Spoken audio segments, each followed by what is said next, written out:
তাহলে আপনার সময় মতো নামাজ আছে, আপনার এদিকে সব ভালো, কিন্তু জবান আর হাত এ দিয়ে আপনি মানুষকে কষ্ট দেন। জোরে বলি নাউজুবিল্লাহ। আপনি মুখ দিয়েও কষ্ট দেন, হাত দিয়েও কষ্ট দেন। মুখ দিয়ে কষ্ট এমন কিছু বাক্য প্রয়োগ করেন, এমন কিছু কথাবার্তা আপনি বলেন যে কথাবার্তা মানুষ আঘাতপ্রাপ্ত হয়, মানুষ কষ্ট পায়, আপনার প্রতিশোধ নিতে পারে না। অথবা আপনার ক্ষমতা আছে, আমি যখন তখন হাত দিয়ে যাও যে কাউকে আঘাত করেন। এখন দেখা গেল কেউ হয়তো প্রতিশোধ নিতে পারে না, কিন্তু অনুশোচনা করে, দুঃখ করে। আল্লাহর নবী বলছেন সে মুসলমানই নয়। জোরে বলি নাউজুবিল্লাহ। তাহলে আমাদের এ তরুণী অনেকের তরুণী যে অধীনস্থদের সঙ্গে তার ভালো আচরণ নয়, তার পরিবারের লোক তাকে দেখতেই পারে না। এখন হজ করিয়ালছে, হাজিরও রিপোর্ট আছে। এখন কয় এই যতক্ষণ বাড়ির থাকে বাড়িতে শেষ, স্ত্রী ভালোবাসে না, ছেলে মেয়ে ভালোবাসে না, তার অধীনস্থ যারা থাকে তাকে দেখতেই পারে না। কোথায় আউজান খালি মইলেই কি দুনিয়া থেকে বোধহয় শান্তিটা পাই। জোরে বলি নাউজুবিল্লাহ। যদিও অভিভাবক এরকম হইতে পারে, অধীনস্থদের তারপরে তার হক বুঝতে হবে, কিন্তু নিজেরও হিতাহিত জ্ঞানটা থাকা লাগবে যে আমি কি কারণে রাগ হইতেছি, এটা আমার যুক্তিসঙ্গত কিনা, এবং কেন আমি তাদের সঙ্গে চড়াও হব, আমার আদব আখলাক কি আছে, আমি কিভাবে চলতেছি, এটা আমার শরীয়ত সম্মত হইতেছি কিনা, কেন আমি তাদের উপরে এরকম পিড়াপিড়ি করব। তাহলে আবার এমন ভাষা প্রয়োগ ফেরেশতা পর্যন্ত ভাগি যায়। জোরে বলি নাউজুবিল্লাহ। স্ত্রীদের সঙ্গে, বউ বেটির সঙ্গে, ছেলে মেয়েদের সঙ্গে এমন ভাষা প্রয়োগ করে ফেরেশতা ভাগি যায়। তাহলে আপনার জবান দিয়ে আপনি আপনার অধীনস্থদের ভালোবাসে না, আপনাকে এইরকম দেখলেই মনে হয় যে এই আপদ কতক্ষণ খালি যায়, তাইলে আপনি বুঝতে পারবেন যে আমি পরিপূর্ণ মুসলমান হইনি।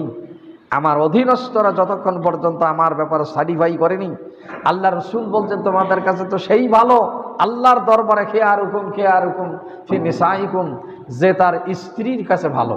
জোরে বলি সুবহানাল্লাহ। স্ত্রী যদি সার্টিফাই করে আমার স্বামী ভালো, তাহলে তিনি আল্লাহর দরবারে ভালো। এরকম আল্লাহ রসুল এই কথা বলছেন, স্বামী যদি তার স্ত্রীর ব্যাপারে সার্টিফাই করে ওই স্ত্রীও আল্লাহর কাছে ভালো। কিন্তু একটাও নাই, বুকত হাত দিয়ে কবা কইলে কেউ 100% কবা পারবে না।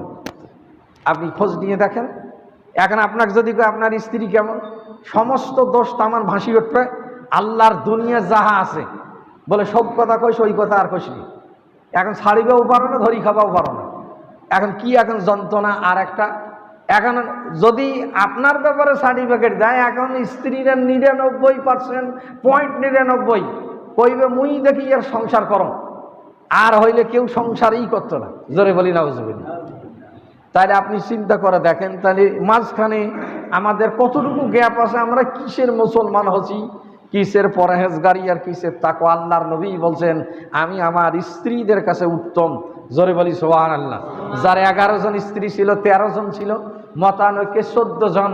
আল্লাহর নবীর 11 জন, 13 জন, মতানৈক্যে 14 জন স্ত্রী ছিলেন। তাহলে তারা কোনো অভিযোগ আল্লাহ রসুলের ব্যাপারে দেননি। তিনি বলছেন আমি আমার স্ত্রী। তাহলে আমাদের একজনেরই দেখা যাচ্ছে এ মন সন্তুষ্ট করা বা তার কাছ থেকে এ সার্টিফাই পাওয়া এ কঠিন ব্যাপার। সম্মানিত হাজিরিন, আল্লাহ বললেন উদখুলু ফিস-সিলমি কাফা, তোরা পরিপূর্ণ মুসলমান হয়ে যাও। সিলমি এবং সালমি তাফসীরে জালালাইনে 2 ইবারত পড়া হয়েছে, এবং সম অর্থবোধক মুরাদিফুল আলফাজ, সম অর্থবোধক সেম অর্থ করা হয়েছে। সালমন মানে শান্তি, সিলমন মানে এ পরিপূর্ণতা, 2টা অর্থ বোঝানো হয়েছে। হে ইমানদারগণ, তোমরা পরিপূর্ণভাবে ইসলামের মধ্যে দাখিল হও, পরিপূর্ণ মুসলমান হয়ে যাও। প্রকৃত মুসলমান না হয়ে আল্লাহ বললেন সূরা ইমরান, ইয়া আইয়ুহাল্লাযীনা আমানুত্তাকুল্লাহা হাক্কা তুকাতিহি ওয়া লা তামুতুন্না ইল্লা ওয়া আনতুম মুসলিমুন। হে ঈমানদারগণ, তোমরা আল্লাহকে ভয় করো, আর তোমরা প্রকৃত মুসলমান না হওয়া পর্যন্ত মৃত্যুবরণ করিও না। তাহলে আল্লাহ পাক আমাদেরকে পরিপূর্ণ ইসলামের মধ্যে দাখিল হইতে বলেছেন, প্রকৃত মুসলমান না হয়ে মৃত্যুবরণ করিও না। তাহলে মুসলমান হইতে গেলে যে বৈশিষ্ট্যগুলোর প্রয়োজন, ঈমান আনার পর আপনি সবচেয়ে ভালো কাজ ওয়াক্তের মতো নামাজ পড়বেন। 2 নম্বর আল্লাহর নবী বললেন তোমার পিতামাতার সঙ্গে সদাচরণ করবেন। অন্য হাদিসে আল্লাহর নবী বললেন তোমার হাত এবং জবান, মুখ এবং হাত তোমার অন্যের অনিষ্ট করার থেকে তুমি নিরাপদ রাখবে।